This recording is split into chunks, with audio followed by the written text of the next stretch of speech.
So no piece of tech inspires such a complex mix of fear and awe within us, quite like the idea of living among human-like robots.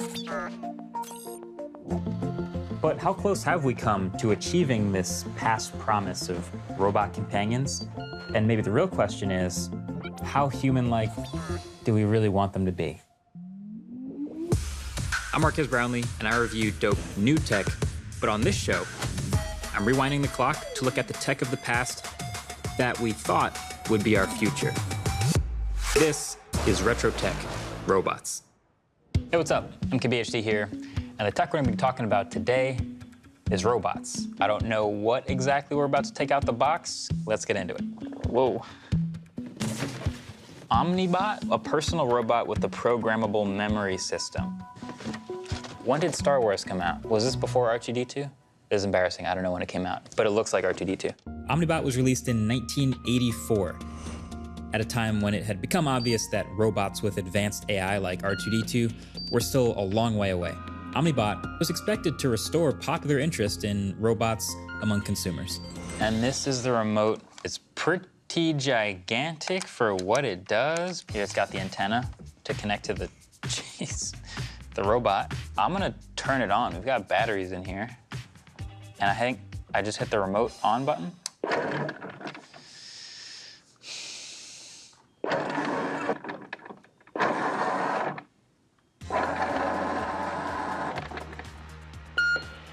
Can you hear me now? Wow, that's pretty instant. Walkie-talkie tech is just reliable. There's a cassette tape in here, and I'm gonna hit play. Greetings, I am Omnibot 5402. Would you like to see what I can do? Yes?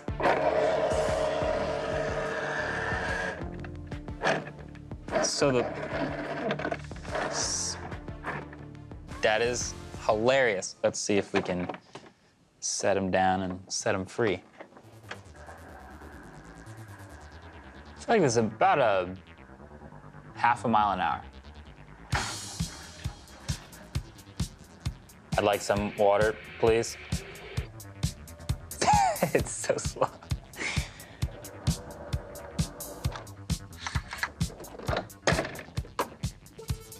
Cheers. Thanks, Omnibot.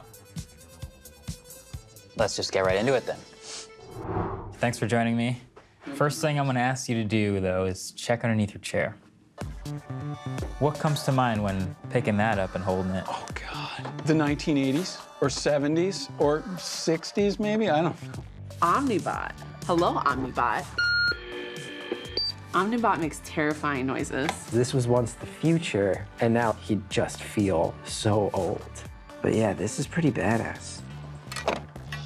So a lot of these robots that people were just imagining have hands or a face or a walking posture. Like, why do humans continue to want humanoid, relatable robots so much? We've always been really obsessed with this idea that the robot can be like us. Grandma, the first of 32 animatronic figures. And one of the first times that the world really saw a humanoid robot was Electro. And here he comes, ladies and gentlemen, Electro. Electro was 7 feet tall, could do things like respond to speech Okay, Toot. and smoke. He's almost human. In real life, you're limited by the tech at the time, versus in science fiction, you didn't have as many bounds of what the robot could do. Can you explain the impact that this had on the way we think about robots? In science fiction, robots can be anything. Welcome, gentlemen. So many pop culture franchises revolved around robots.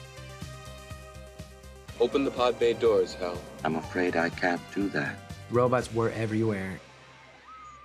And then came 1977, there's this massive film that comes out called Star Wars. He's been Star Wars fan since he was 6 years old. It's the be-all and end-all. You can't overstate how big Star Wars was. Star Wars is something akin to royalty, really. The Force is with us. Star Wars was a paradigm shift in how human beings understood what was possible with robots. It wasn't as if every robot in Star Wars had the same personality, which was a bit different. Pay attention to what you're doing. R2-D2 had a very distinct personality from C-3PO. I'm standing here in pieces, and you're having delusions of grandeur. People were very interested in having their own C-3PO, having their own R2-D2 in their home. And so the first iteration of that in the 80s is all the toys that are pumped out. Here's Robotic, the amazing Robotic. I think our vision exceeded our abilities to create humanoid robots who functioned. But we love robots, so we're still captivated by the notion that we could have that device. So maybe the robots from the 80s weren't all that functional, but that didn't stop companies from flooding the shelves with a wave of new humanoid robots. Some were hits, and others were misses. So I'm here with my friend Omnibot to take a look at them. You ready, Omnibot?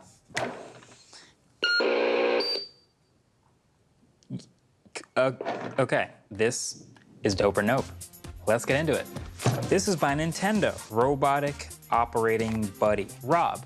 It's a controller, it's an NES, but there's also a robot with it. This is the Rob. There's a lot of wires and stuff. We're gonna set this thing up.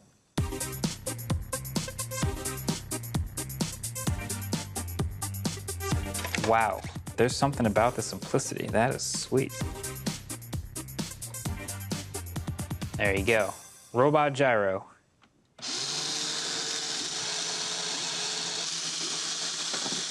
So when I hit start, I'm now controlling Rob, and my goal, I believe, is I'm gonna try to use one of these and then put it on red or blue, and that will allow me to move the blue tube or the red tube. Drop it. To sort of decode what I feel like is going on here. Rob is looking at the TV. When I hit start, the screen turns blue. Rob sees the TV turn blue. Rob knows he's awaiting instructions. I hit instructions on the remote instructions go through the NES. Turn this on, spin this, and eventually my character will be able to go past this blue pipe. Overall, here's my take. Wow, it was a lot to try to get it to work and feel like you're controlling the robot, but I feel like, I mean, an old school NES, how can you go wrong? This one's dope, Omnibot. This is the 2XL Trivia Robot. Don't fall, Omnibot. Okay, here's the other thing in the box. Would you like to feed? No, I'll just do it here. That was very satisfying. Thank you for turning me on. I am 2XL. A question from the movie Star Wars. When does Luke first use the Force? You guys are not allowed to flame me in the comments for getting this wrong. I have bad news. You are wrong. You are wrong. You are wrong. You can pick flowers, but apparently you have trouble picking answers. You are wrong. Luke first used the Force while learning how to use the saber aboard the Millennium Falcon. I think I understand this robot, which is, it's basically just a trivia game in the shape of a robot. I'm gonna go with nope. Omnibot, what do you think? Dope or nope? No. All right, this next one, Sony Aibo Robot Doggo. We were talking about humanoid robots. This clearly looks like a dog. Now, it's not a real dog, but I'm assuming I have this toy ball here because it might act like a dog.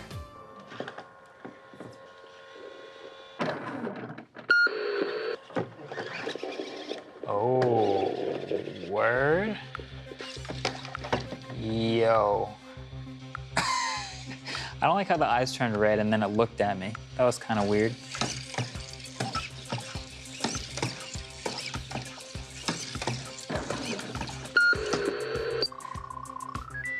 I think if I was like a 12-year-old, I would want one of these pretty bad. I'm gonna say it's dope. Omnibot, what do you think? Aibo, dope. That's my dog.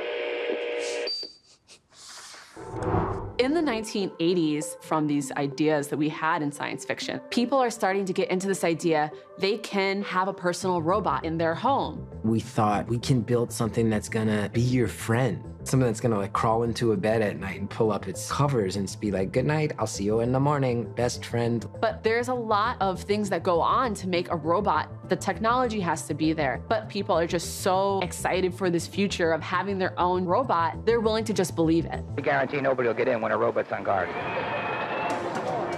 So there's this guy, Nolan Bushnell, who creates this company called Androbot, and he realizes early on that robots are the future. So in '83, Bushnell unveils at CES Bob for brains on board. These devices will grow to be multi-purpose appliances in the home. You can program him to say anything. I can speak Spanish. Hola. Bushnell does this really incredible demonstration akin to what you would expect from a Steve Jobs iPhone release. Bob, get me a beer. B.O.B. drives off stage and then miraculously reappears on the stage holding a beer for Bushnell, and everyone loses their mind. It was amazing. The only thing is, there was a human backstage handing the beer to this robot. What it really was able to do was not spill a beer, which is commendable. But when people started buying these robots for their own home, they were kind of upset and angry for Androbot's actual capabilities. The technology is not in the place where it needed to be for Androbot to be a successful toy or tool for public consumption. But what Androbot did do was open people's minds and imaginations to the idea that you could actually build robots. This wasn't something that was just stuck in the pages of science fiction. R2D2 MC3PO new loader. So Androbot may have failed to live up to the hype, but they did help spark our fascination with building our own humanoid robots. So I'm here today with Judner, aka Your Average Consumer, My man. to try to find out if we could actually build our own robot. So Judner, welcome back. Thanks for having me back, man. Appreciate it. Last time we were trying to fix the Walkman. So that was pretty rough. If I had to defuse a bomb and it looks like this, we're all gonna die. You have a history of building things more than me. I like building robot model kits. Right. I've got like the Legos in my past. I was a Connects kid, actually. I don't know if I was amazing at it, but we'll see today if we can get something done that's maybe somewhere in between. Okay. How hard could it be? It's something from the 90s, right? I mean, yeah, and we're tech guys. This Right. It's tech. Should be right about We'll figure this one out. It'll be better. Let's do it. Okay, robotics. Motorized, modular, building system. How tall is this thing? It's as tall as this kid. Ages 7+. That looks pretty serious. So how about I do right arm, you do left arm? How about that? Ooh, I like that. Because we got the same pieces. Right. I'm not gonna lie, if you beat me at this, I'll be pretty upset. Really? I feel like I have credibility on the line here. You seem very confident. I should beat you. Okay. Oh my God. 7 years old is like second grade or something? That is second grade. What's second grader? There's gonna be, I can tell already, memes of my faces while trying to take these off. Oh yeah, the strong second grader. Yo. You got that? Could you imagine those little fingers working on this thing? Okay. Come on.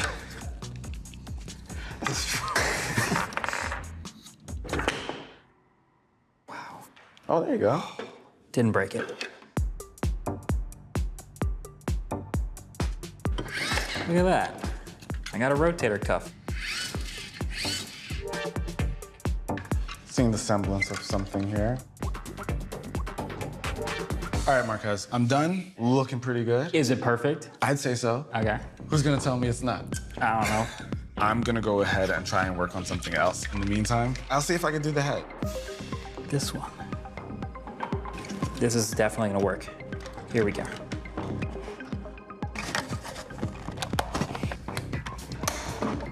All right, Judd, guess who's got 2 thumbs and just finished the thumb and the whole arm?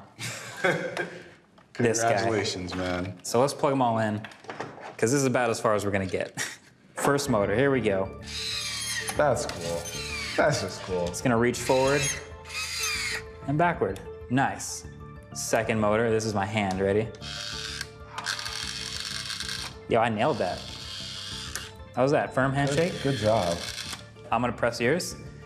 Hey, jaw opens. That's nice. I just think it's funny that you would decide to build a like human-shaped thing. Whenever we have a new piece of tech, it's to make something easier. And if you've got a robot that looks like a human, maybe you're having it do something to make your life easier. Not that this robot was actually gonna do anything for you, but the idea was still there. I don't know, man. If a cup is pretty far from you. Hey, oh, I don't have that kind of reach.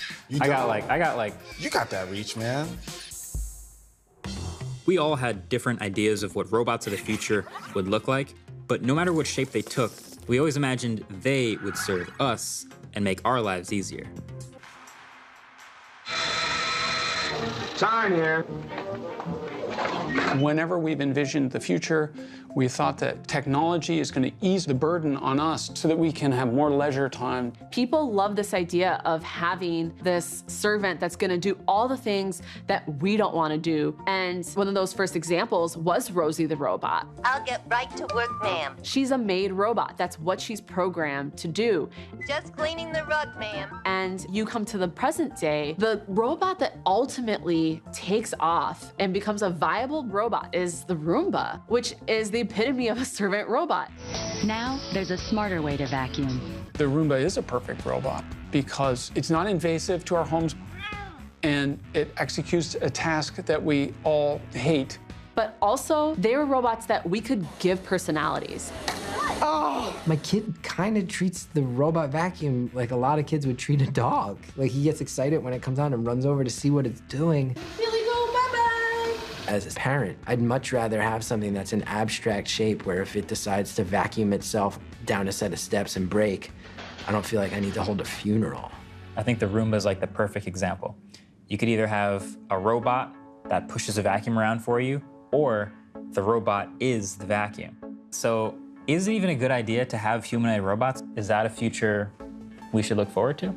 The interesting thing about robots is that we don't like it when they seem too robotic. And there's this question of what is the appropriate amount of being human? There's this kind of fork in the road, and that's what's called the uncanny valley of robotics. It's the closer we get to having a super humanoid robot, the more clearly we see the distinctions of what makes it not human. If you think about how many things in your house that you can talk to, or that clean your house for you, or that lay out your directions in your car for you, if you put all of those technologies into one human-shaped metal body, we'd be a lot closer than we think. The greatest thrust of robotics is going to be very specific, more specialized conditions of automation that are around us in a more invisible way than the humanoid robot. So what does our perfect robot companion look like? Not too human-like to creep us out, but not too cold and machine-like that we wouldn't want to live with it. So I'm here with Mark Parsons at the Consortium for Research in Robotics in Brooklyn, home to New York City's largest industrial robot named When. To learn how Mark and his team are pushing industrial robots to interact with artists in more human-like ways and even conducting dance routines. So this is When that you're meeting right now. And When is the biggest industrial robot in New York City. I'm gonna guess it's about a 9-foot arm, something like that? Bigger. When is New York City's largest industrial robot. She's 9 feet tall at rest, but can reach up to 14 feet high, weighs 2,816 pounds, has a reach of over 10 feet, and she has highly accurate next-generation motors. A robot of this size is not only stronger than anything any human can do, but it's also more precise. I mean, I'm seeing the end effector move not at all as the rest of the thing is moving. That's exactly. Is this as good as it gets as far as I'm concerned? This is as good as it gets in terms of industrial robots. Yeah. Right? And you're exactly right. When is really fast, really strong, and really precise. That's what makes When traditionally used in manufacturing environments. But we're kind of hacking the software and bringing When into a much more creative, prototyping, art-making space. I can't help but compare it to the camera robot that we program in our studio. All that really does is talk to one program where we can keyframe exactly where it goes. Not this size, But would a robot in someone's home that talks consistently enough to some software make sense more than a humanoid robot? Industrial robots are going to live with people in domestic settings. It's going to be about actually narrowing the jobs that they do. We used to think of a robot being friendlier was one that looks kind of more like us. Do you think there's a future where the humanoid robot becomes a good idea again if the tech gets advanced enough? A humanoid robot is either going to work harmoniously with us or it's going to threaten us. But is it even a good idea? That's like the real question. Is that my profile picture, what it's making? That is your profile picture. That's gonna have to be my new profile picture. It's so fascinating to see it put those dots down. Just seeing the robot this size put together something that intricate so quickly kind of unlocks my imagination a little bit about what I feel like it could do. Yeah, and when we kind of project forward about what it could do, we can make robots live with humans in really unique relationships in the future. Okay, so final thoughts. The way I see it, we do have our robot future already, but human's gonna human, and we're gonna keep trying to push our way forward and imagine a future that's better and more advanced than it is today. And I don't think that should ever stop either. Either way, thanks for watching this one. Catch you guys later. Peace.